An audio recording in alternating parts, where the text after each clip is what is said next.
Physical security.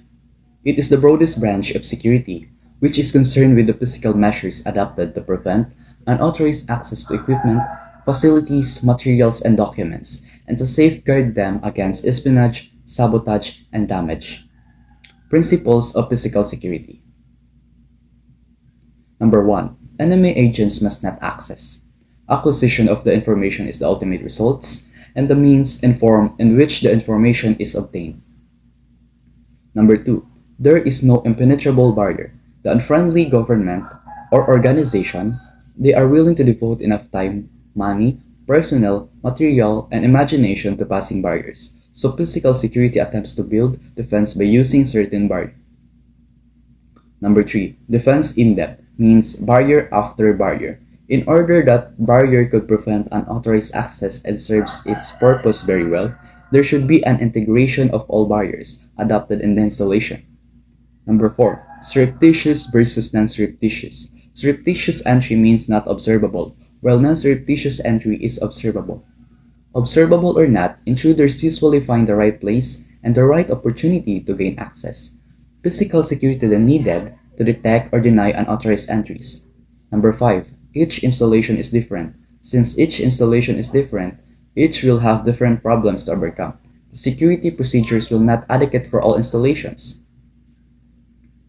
The most common forms of physical security are structures and men having the following purpose. First, deter potential intruders. For example, warning signs, security lighting, and perimeter markings. Number 2, detect intrusions and monitor or record intruders. For example, intruder alarms and CCTV systems. And last, trigger appropriate incident responses. For example, by security guards and police. Barriers.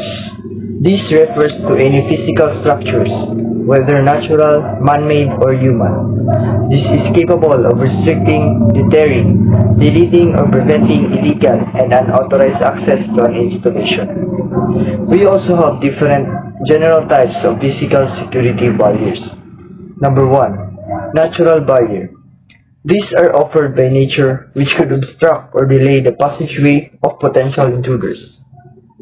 This also refers to the natural structures that serves as deterrence or obstruction to intruders, such as high cliff, canyon, desert, or bodies of water. Number 2. Man-made barrier.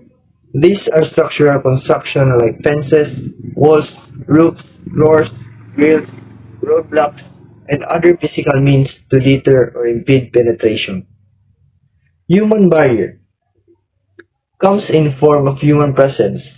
Here, the security design uses people to control access and limit movement areas.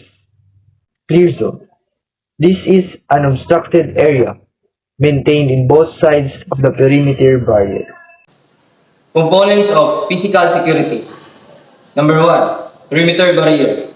Number 2, protective lightings. Number 3, protective alarms. Number 4, lock and key control. Number 5, protective cabinets. And lastly, number 6, guard force and security system. Perimeter barrier. A medium or structure which define the physical limits of an installation or area to restrict or impede access thereto. Any physical barrier used to supplement the protection of the inside perimeter. Purpose of perimeter barriers. Number 1, outline the perimeter of the area to be protected. Number 2, create a physical and psychological deterrent to unauthorized entry. Number 3, delay intrusion, thus facilitating apprehension of intruders, assist in a more efficient and economical employment of guards. Number 4, facilitate and improve the control of pedestrian and vehicular traffic. Protective lightings, provide illumination on area to be secured that adds psychological deterrence. Types of protective lighting. Number 1, stationary luminary. It is the most common protective lighting. It consists of stationary luminaries arranged to flood a given area continuously during the hours of darkness. Classified as following. Glare projection type. It is focused on the intruders while the guard remains in the dark. Control lighting.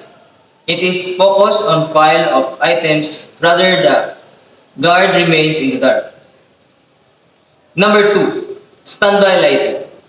Similar to continuous lighting, but you have to set the luminaries to automatically or manually turn on only when the security force or alarm system recognize suspicious activity. Number 3. Movable lighting. It consists of manually operated searchlight which may be lit during darkness or necessary. Number 4. Emergency lighting. Used in the event of electrical failure or other emergency as we rely on alternative power sources such as portable generators or batteries. Guarding force and guarding system. Security guard, sometimes called private security guard or watchman, shall include any person who offers or render personal service to watch or secure either residence or business establishment or both for hire or compensation and with a license to exercise security profession.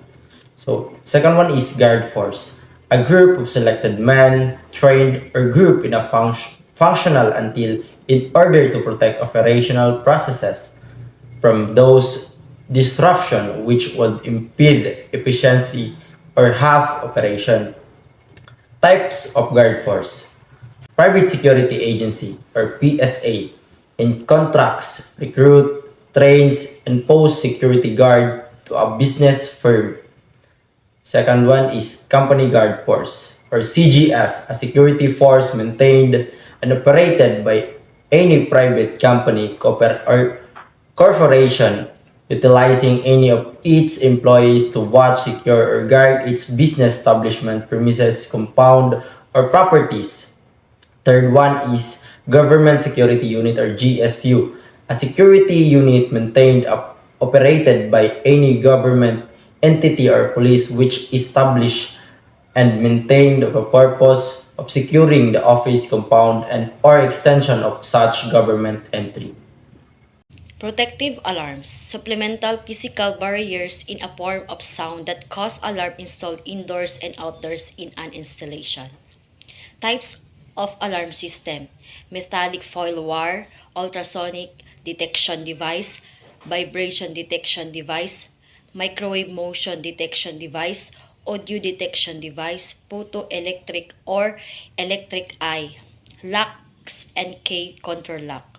A mechanical, hydraulic, electrical, or electronic device designed to prevent entry into a building, room, container, or hiding place and to prevent the removal of items without the consent of the owner. K is a metal bar with notches or grooves that, when inserted into lock and turn, operates that locks mechanism. Protective cabinets, considered as the third line of defense against unauthorized person, where papers, records, plans, or cacheable instruments, precious metal, or other specially valuable assets are protected.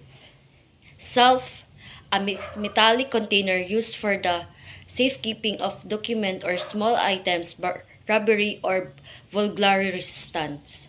Vault, an enlarged safe, usually made up of high-quality reinforced concrete. File room, a cubicle in a building constructed a little lighter than a vault. Specific types of physical security.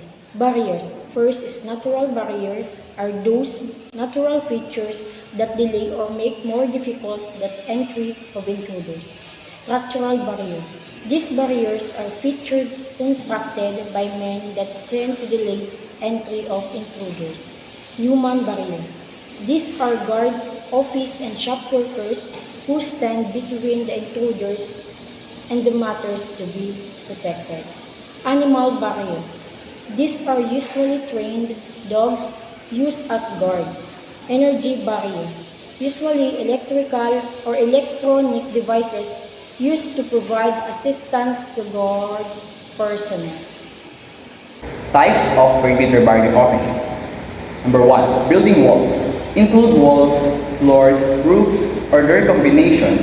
Serve also as barriers, and they should be of such construction to provide uniform protection, just like wire fencing. Number 2. Bodies of water. Bodies of water forming part of the wall, building, or fencing should not be considered an adequate perimeter barriers. Number 3. Chain link fence. Permanent structure. Number 4. Barbed wire fence. Semi-permanent structure. Number 5. Concertina wire fences. Less permanent. Additional protective barriers. Top guard. Additional overhangs of barbed wire placed on vertical perimeter fences facing upward and outward with 45-degree angle. Guard control stations, usually provided at the main perimeter entrance to secure areas located out of doors. Barrier maintenance. Fencing barriers and protective walls should always be regularly inspected by security. Signs and notices, or control signs. They control unauthorized ingress and preclude accidental entry. Protection in them. In large open areas or ground where fencing or walling is expensive, warning signs should be conspicuously placed. Perimeter guards, either fixed posts or patrol or roving. Fixed posts, assigned in a particular place of the compound to guard and watch the area. Patrol or roving. Security guard is required to walk and go around regularly around the area.